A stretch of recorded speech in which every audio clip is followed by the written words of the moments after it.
And now to Louisville, Kentucky, where for the first time we are hearing from one of the officers involved in the fatal shooting of Breonna Taylor. In an email, the officer writes about that night and his thoughts on the protests that followed. This as the city is under a state of emergency ahead of a decision on whether some of those officers will be charged. Alex Perez is in Louisville with the latest. Overnight, protesters in downtown Louisville marching past barricades and boarded up businesses. The mayor declaring a state of emergency as the city braces for a decision on possible criminal charges against the officers involved in the fatal shooting of Breonna Taylor. My hope is that we will continue to see peaceful, lawful protests. One of the officers involved for the first time speaking out, Sergeant Jonathan Mattingly, who was shot in the leg during the botched raid at Taylor's home in March, sending an email to over 1,000 LMPD personnel early Tuesday morning. In the email obtained by ABC affiliate WHAS, Mattingly telling his fellow officers, "You do not deserve to be in this position, the position that allows thugs to get in your face and yell, curse, and degrade you, throw bricks, bottles, and urine on you and expect you to do nothing." Mattingly also writing, "I know we did the legal, moral, and ethical thing that night.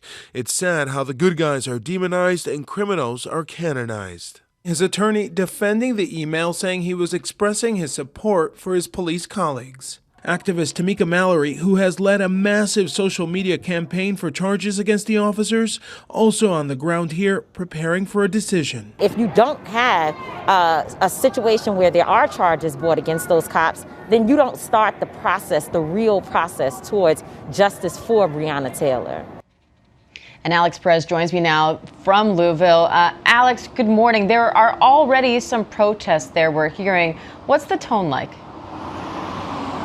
Yeah, Diane, I want you to take a look behind me here. First of all, you can see all of these boarded up buildings here. This is what a lot of the businesses look like. There are barricades so to some areas you have to get there by foot. That's the only way in. No vehicle traffic is allowed. And yes, there are some protests. There in fact have been a protest here in Louisville since March, back when Breonna Taylor was killed. The majority of those protests have been peaceful, and that's what we have seen the last couple of days here. Dozens of people gathering, probably more than 100 of them last night. But the protests have been peaceful, the marches have been peaceful, and authorities are hoping that is going to continue when we learn of a decision. But of course, they're preparing for anything. Diane? And Alex, any sense of when those potential charges or the decision not to charge will be announced?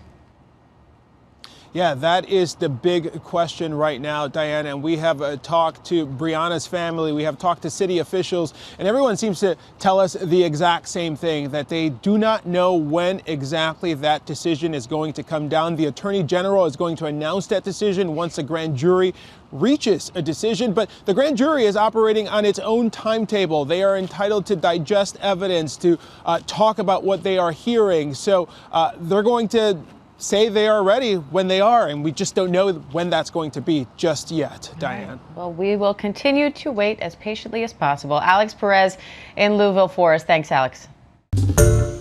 Hi, everyone. George Stephanopoulos here. Thanks for checking out the ABC News YouTube channel. If you'd like to get more videos, show highlights, and watch live event coverage, click on the right over here to subscribe to our channel. And don't forget to download the ABC News app for breaking news alerts. Thanks for watching.